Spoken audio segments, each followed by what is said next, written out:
Welcome to my channel Happiness. I will use grated paneer which I have made at home to make a quick dish out of it. It is very tasty and very versatile. You can use it for sandwiches and many other purposes. You can use it in pav, or you can use it in a roll, paneer roll, or you can eat it with paratha or chapati, and it is very quick to make and very nutritious. So the ingredients that I'm using, you can see here. I will be using paneer made out of 2 liters of full cream milk, and for that we will need 4 large onions cut into small pieces. Try and not make it very small, keep a little bit of texture to it. I'm using tomato puree which I have made at home. You can use the ready-made tomato puree. You can also use tomato cut into small pieces.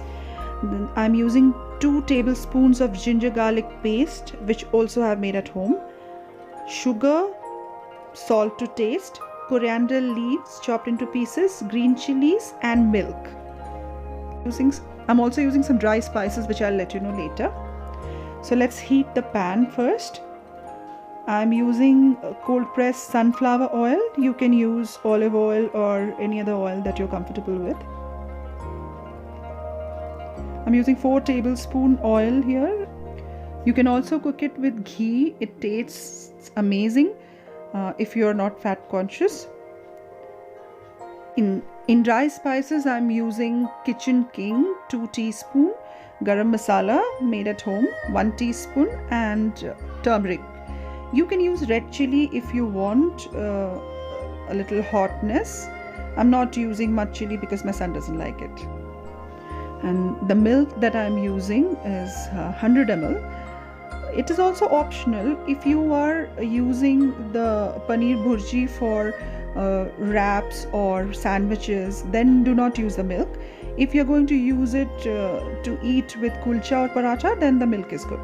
The oil is hot now. I'm adding onions. The onions are finely chopped, but keep some texture to it. Don't grate it or grind it because a little bit of texture tastes good in the recipe.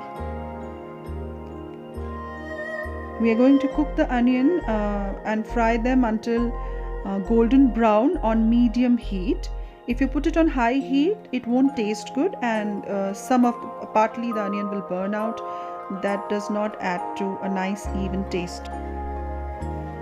Also keep stirring evenly because that will cook the onion very evenly, and the color of the onion and the taste will be very fine. You can add a teaspoon of ghee from top while frying. That adds a lot of aroma and does not make it too fatty. Now the onions are properly browned. Now I'm adding the ginger garlic paste.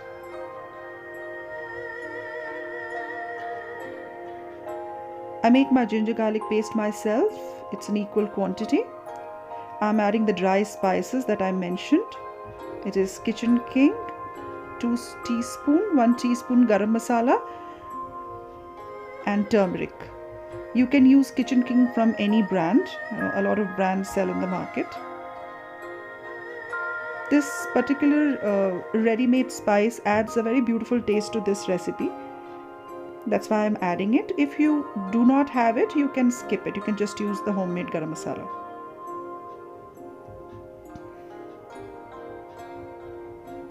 Mix the spice well and make sure it's evenly fried. I'm cooking on low flame here because the dry spices will burn otherwise.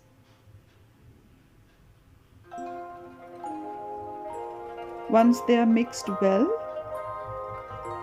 I will now add the tomato puree.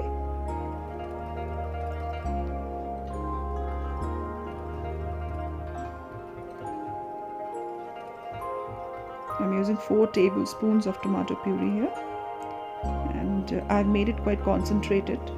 So if you're using chopped tomatoes, then you can use around 4 big tomatoes. Mix it well and keep cooking on low heat.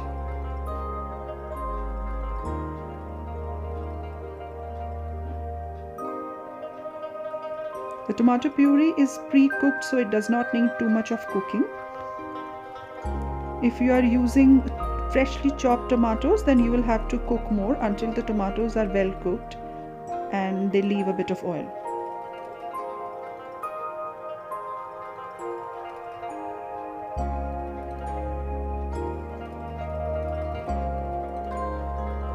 Now once the tomato puree is cooked enough, I am also adding a teaspoon of tomato ketchup. This adds a very nice taste to this recipe. It is optional. If you do not like it, you can skip it.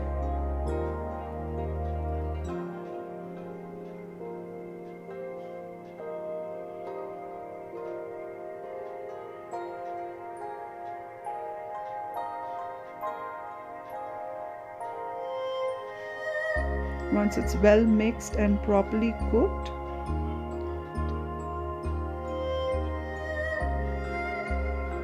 I will add the paneer to it. I have already grated and kept the paneer aside. If you want to know how to make the paneer at home, you can watch my previous video. I had shared the recipe to make paneer at home. If you want me to make a video on how to make tomato puree for home, please write down in the comments. I will try and make a video for you all.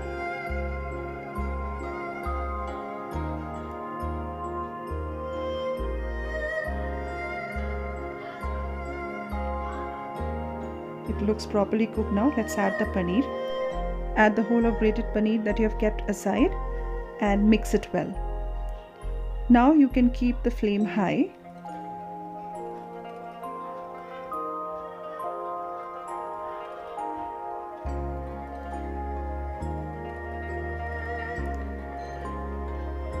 Henceforth, we will be continuously cooking it and stirring it. Keep in mind that during the whole preparation, we have never left the pan just to simmer or cook. We have been stirring it lightly or moving it. That makes it very evenly cooked and very tasty. Even if you are frying onions on low heat, make sure you keep stirring them. That makes sure that the onions are evenly cooked. Now the key is to mix it well, evenly, so that the paneer is properly mixed with the masala that we have prepared. You might have noticed I have not added salt in the start because the tomato puree that I have made has salt in it. I am adding salt now, balancing the taste. You can add salt to taste as per your preference. I'm adding also 1 teaspoon of sugar to balance the taste.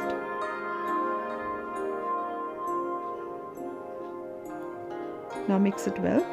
Whenever you're adding salt while cooking, make sure you mix it well. If it is a little dry cooking, if it is not completely curried recipe or a soupy recipe, because sometimes when in a hurry you don't mix it well, it does not taste well. At some places or some bites you'll find a lot of salt and some bites are not tasting that well. So consistency is the key while cooking. I'm adding 100 ml of milk because I am preparing it to eat it with paratha. This softens the texture a little bit and tastes very creamy. If you want to use this recipe for making paneer wraps or sandwich, then do not add the milk. You can fry it further till a little more dry.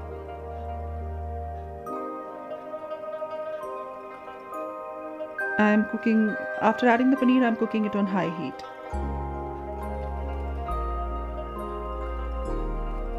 It's almost ready.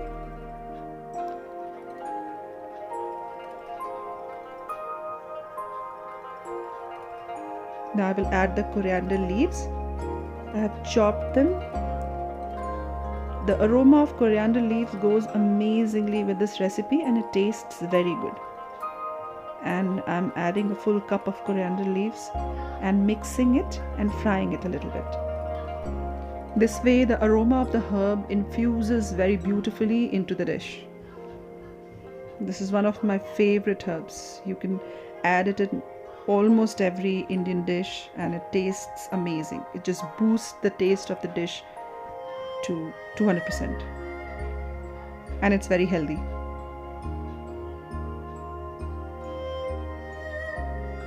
Once you've fried it well and mixed the coriander leaves, I'm adding split green chilies. These are very hot, the one I'm using, in the end to just infuse the aroma of the green chili. I have not made it hot. If you want to make it hot, you can add red chili powder with the dry spices that I have used, and you can also use more green chili. The green chili goes very well with this dish. We are ready to serve now.